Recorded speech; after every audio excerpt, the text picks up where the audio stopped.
Hello students, how are you? Сәлеметсіңдер ме оқушылар, қалдарың қалай? Бүгін біз сіздермен 4-ші сыныпқа арналған People's Book кітабының 38 және 39 беттеріндегі тапсырмаларды орындайтын боламыз. Exercise number 3, listen, point and repeat, then match.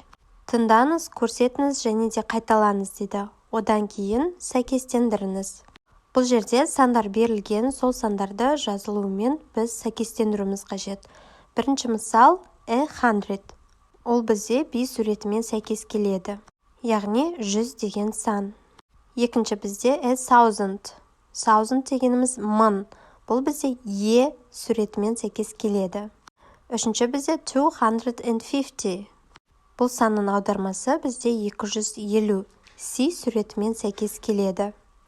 Төртінші 900. Бұл бізде 900. Ди суретімен сәйкес келеді.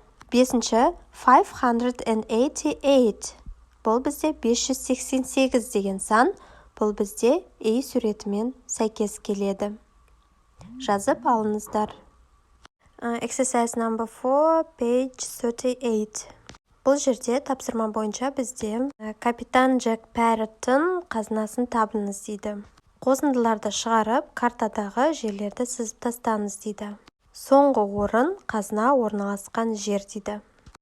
Тапсырма бойынша бізде қосындылар, көбейтінділер берілген, соларды есебін шығарып, жазбаша түрде біз сандарды жазуымыз қажет. Тапсырма бойынша біз 500-ге 250-ді қосамыз. Қосындысы бізде 750, яғни 750 деген сан шықты. Келесі екіншісінде біз 150-ді көбейтеміз 4-ге. Жауабы 600. Үшінші тапсырма 920-дан 380-ді азайтамыз. 540. 540. Төртінші 370-ге қосамыз 460-ты. 830. 830. 230-ды көбейтеміз 3-ге. 690. 690. 210-ға қосамыз 790-ды. 1000. 1000. Тапсырмада, яғни соңғы орын қазына орналасқан жер бізде соңғының жауабы 1000 болды. 1000 деген жерде бізде қазына орналасқан екен. Келесі бізде study spot. Where is the treasure? Қазына қайда дейді. On the left, сол жақта. On the right, оң жақта. Between, арасында. Near, қасында. Above, жоғарыда. Exercise number 5, look, read and underline. Қара, оқы және де астын сыз дейді.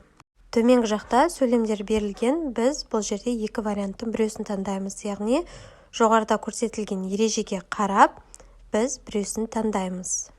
Енді бірінші сөйлемді оқимыз. The red flag is near, above the blue flag.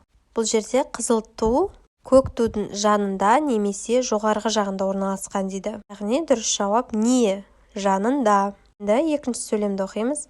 The green flag is on the left, right of the yellow flag. Жасыл жалау, сары жалаудың сол жақ немесе оң жағында орналасқандығын табу қажет. Дұрыс жауап бізде The green flag is on the right of the yellow flag. Жасыл жалау, сары жалаудың оң жағында орналасқан.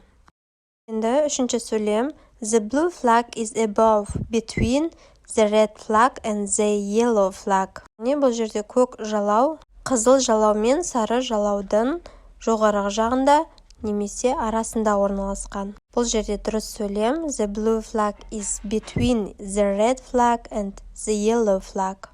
Яғни көк жалау, қызыл жалау мен сары жалаудың арасында орналасқан. Төртіншісі. The yellow flag is on the left, right of the blue flag. Сары жалау, көк жалаудың сол жақ немесе оң жағында орналасқан. The yellow flag is on the right of the blue flag. Сары жалау, көк жалаудың оң жағында орналасқан. Бесінші сөйлем. The yellow flag is between on the left of the green flag. Сары жалау, көк жалаудың арасында немесе сол жағында орналасқан дейді. The yellow flag is on the left of the green flag. Сары жалау, жасыл жалаудың сол жағында орналасқан. Exercise number 3. Where does Captain Parrot take the treasure next? Listen in the circle. Капитан Parrot қазынаны қайда апарады дейді. Бұл жерде арнайы тыңдалым бар.